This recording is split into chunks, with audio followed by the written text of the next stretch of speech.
Spain हाल ही में 5 लाख शरणार्थियों को वैध घोषित करने के बाद नई प्रवासी लहर से परेशान होकर यूरोपीय संघ से मदद मांग रहा है। दोस्तों, मैं हैरिस सुल्तान हूँ। क्या आपको 2 हफ्ते पहले स्पेन के प्रधानमंत्री पेड्रो सांचेज का भाषण याद है? हाँ, मेरे देश ने 5 लाख अवैध प्रवासियों को वैध बनाने का रास्ता पेश किया है। 5 लाख लोग जिनके साथ हम रहते हैं, हर दिन बाजार, बस, स्कूल, खेतों में या माता पिता की देखभाल करने वाले वे लोग हमारे देश की तरक्की में साथ हैं। कहा जाता है कि जिस बुरे व्यवहार को इनाम मिलता है वह दोहराया जाता है। जैसे ही उन्होंने घोषणा की कि स्पेन में अवैध रूप से आए आधा मिलियन प्रवासियों को कानूनी नागरिक बनाया जाएगा, कुछ लोग खुद बता रहे हैं कि वे ऐसा क्यों कर रहे हैं। क्या आपको वह महिला याद है? मैं उन प्रवासियों से कहना चाहती हूँ जिन्हें सामाजिक रूप से प्रभावित किया गया है कि कृपया हमें इतने फांसीवाद के साथ अकेला न छोड़ें। और हाँ, बिल्कुल, हम चाहते हैं कि वे वोट करें। हाँ, बिल्कुल, हमने कागजात हासिल कर लिए हैं, अब नियमितीकरण हो गया है और अब हम नागरिकता के लिए या कानून बदलने के लिए जा रहे हैं ताकि वे वोट कर सकें। बिल्कुल, उम्मीद है रिप्लेसमेंट थ्योरी।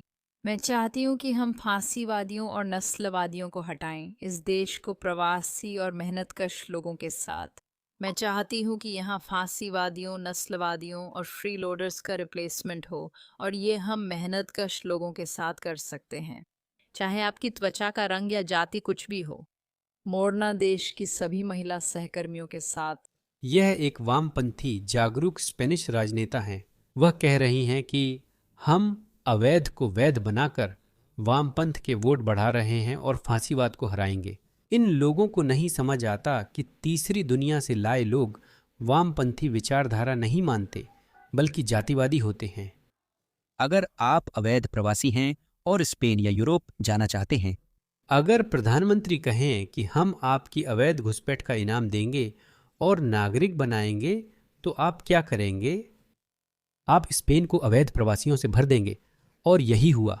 मैंने कई वीडियो देखे, ताजे हैं या पुराने पता नहीं, माफ़ कीजिए, लेकिन मीडिया ने रिपोर्ट किया है कि पेड्रो सांचेज द्वारा अवैध प्रवासियों को वैध बनाने की घोषणा के बाद स्पेन में बहुत सारे अवैध प्रवासी आ रहे हैं।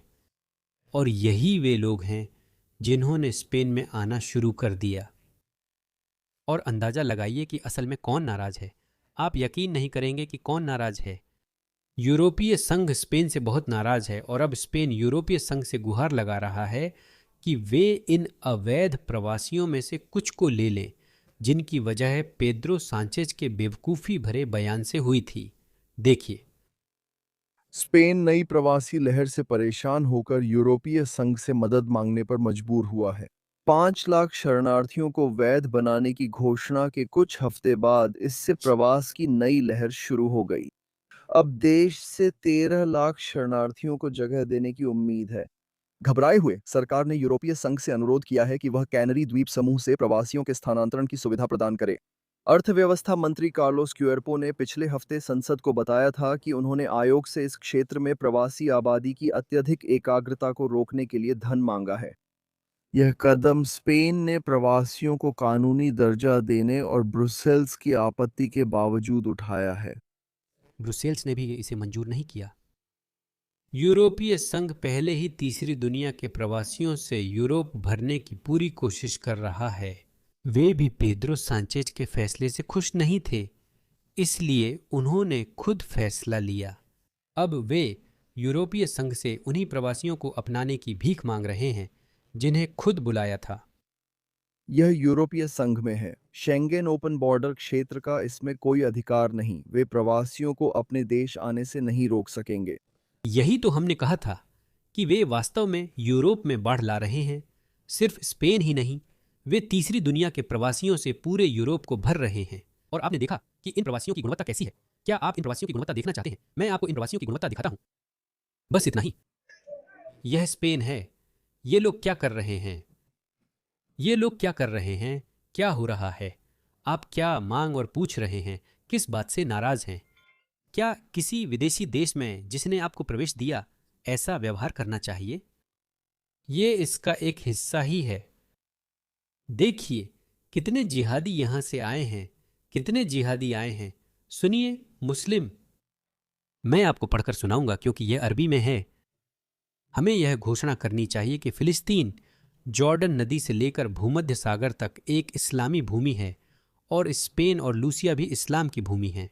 इस्लामी भूमि जो दुश्मन के कब्जे में थीं फिर से इस्लामी बनेंगी।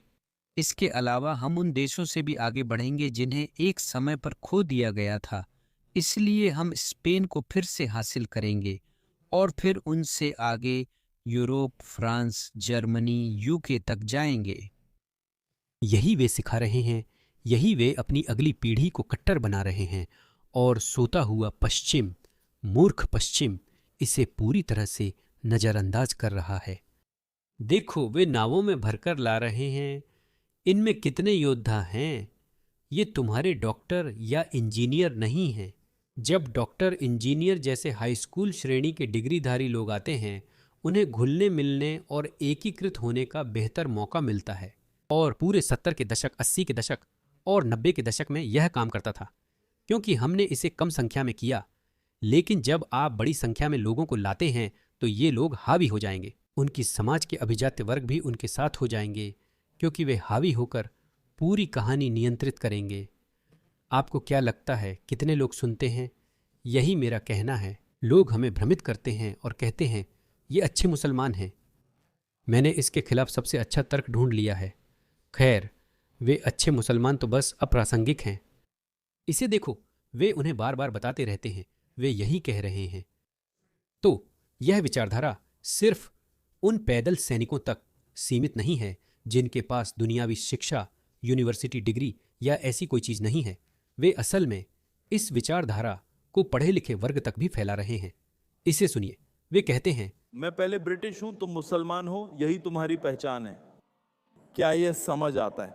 कई लोग पूछते हैं आप कहां से हैं या आप क्या हैं। मैं ब्रिटिश या कैनेडियन हूं। वे उन लोगों को भी गुमराह कर रहे हैं जिन्हें हम अच्छे मुसलमान मानते हैं। वे उन्हें भी गुमराह कर रहे हैं। तो कितनी देर लगेगी जब आप उन अच्छे मुसलमानों को भी खो देंगे? यह पॉलिन हैंसन के शब्द हैं। मुझे अच्छा मुसलमान कौन है पता नहीं। एशिया की वॉच लिस्ट में 18,000 और प्रिवेंट की लिस्ट में 40,000 लोग हैं। अब वे कुछ सांस्कृतिक राष्ट्रवादियों को भी शामिल करने की कोशिश कर रहे हैं क्योंकि यूके में इसे चरमपंथ का एक रूप बताया गया है, सांस्कृतिक राष्ट्रवाद। अगर आप ब्रिटिश मूल्यों और इतिहास पर गर्व करते हैं तो मुझे नहीं लगता कि उपनिवेशों को मुआवजा देना चाहिए। मुझे ब्रिटिश होने पर गर्व है और मैं इसकी संस्कृति और मूल्यों की रक्षा करूंगा। अब इसे चरमपंथ के एक रूप के रूप में सूचीबद्ध किया गया है और आप यूके में प्रिवेंट्स एंटी टेरर वॉचलिस्ट में आ सकते हैं।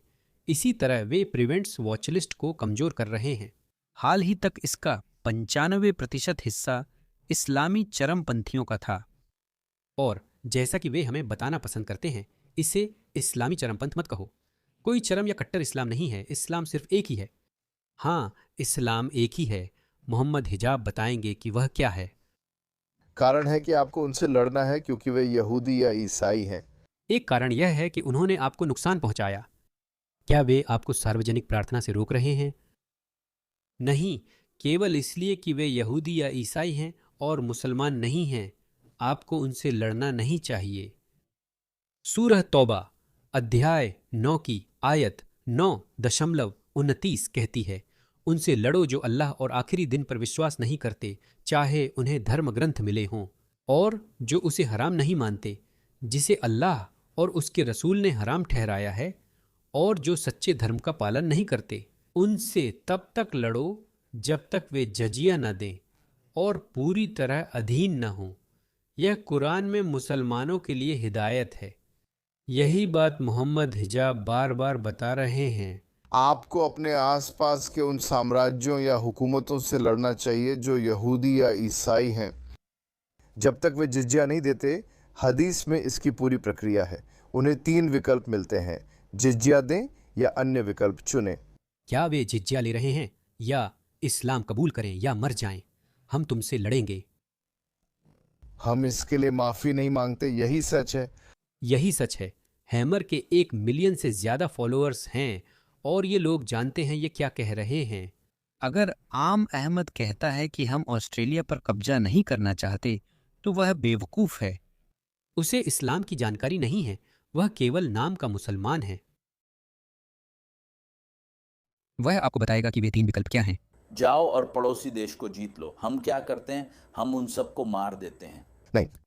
पैगंबर कहते हैं कि पहले उन्हें इस्लाम की ओर बुलाओ, अगर वे मना करें तो बताओ। अल्लाह ने तुम पर इसके बदले में टैक्स देना अनिवार्य किया है।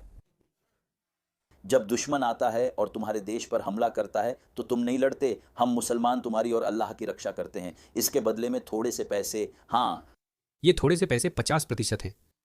मोहम्मद ने 50% टैक्स लिया। यहूदी लोगों की उपज का आधा हिस्सा मोहम्मद ने जिज्या के रूप में वसूला था, तो यह थोड़े से पैसे नहीं हैं। और आप अपने घरों और अपने देश में आराम से बैठकर अपनी जिंदगी सामान्य रूप से जीते हैं, लेकिन हुकूमत शरीयत की है। यह तीसरा विकल्प सामने आ रहा है। तो आप नाइट क्लब या व्यभिचार नहीं करते। अगर वे मना करें तो हमें लड़ना पड़ेगा और लड़ाई में हम आपको बंदी बना लेंगे। आप हमारे गुलाम बन जाते हैं और हम आपकी जमीन ले लेते हैं, और आप लेते हैं क्योंकि आप मना करते हैं। मुझे विकल्प की जरूरत नहीं थी। आने वाले 40-50 सालों में जब मुसलमान मजबूत हो जाएंगे। यही उनकी योजना है। दोस्तों, वे आपको बता रहे हैं, अगर मैं सच में नहीं सोचता कि वे सफल होंगे, मुझे सच में विश्वास नहीं है, लेकिन किसी कारणवश बस कल्पना कीजिए, अगर वे सफल होते हैं तो एक देश गिर सकता है। मैं उसका नाम नहीं लूंगा ताकि किसी को ठेस न पहुंचे। मान लीजिए किसी बड़े पश्चिमी देश में इस्लाम का कब्जा हो जाए, तो भविष्य के इतिहासकार इसे कैसे लिखेंगे? सोचिए, वे कहेंगे तुम बिल्कुल बेवकूफ थे। वे इसे छुपाने की कोशिश भी नहीं कर रहे थे। वे तो माइक पर बोल रहे थे, बार बार इसका प्रसारण कर रहे थे, और उन्होंने ये कई दशकों तक किया। फिर वे तुम्हें कीर स्टामा, एंथनी अल्बानीज, स्लीपी जो जैसे बेवकूफ़ों की तस्वीरें दिखाकर कुछ कहेंगे। ये बेवकूफ़ ऐसे थे जैसे कोई बुरे मुस्लिम नहीं हैं, सिर्फ अच्छे मुस्लिम हैं। ये कितनी बेवकूफ़ी है, ये समझ से बाहर है। लेकिन वे सफल नहीं होंगे। बस एक ही कमी है कि ये सब और भी भद्दा होता जाएगा। ये सबके लिए भद्दा होने वाला है। माफ कीजिए, ये सबके लिए भद्दा होने वाला है। क्योंकि हमारे पास इसे शुरू में रोकने की राजनीतिक हिम्मत या दृढ़ता नहीं है। अब ऑस्ट्रेलिया में पॉलिन हैंसन अच्छा काम कर रही हैं। अमेरिका में ट्रंप हैं। मुझे यकीन नहीं है कि ट्रंप वो कर रहे हैं जो किया जाना चाहिए। हाँ, कुछ अच्छे राजनेता हैं, जैसे कि कांग्रेसमैन रैंडी फीन, कीथ सेल्फ। कुछ लोग हैं जो मुकाबला कर रहे हैं, लेकिन देखिए उन्हें कितना विरोध झेलना पड़ रहा है। तो रास्ता मुश्किल है, लेकिन हमें इसका सामना करना ही होगा। कोई और रास्ता नहीं है दोस्तों।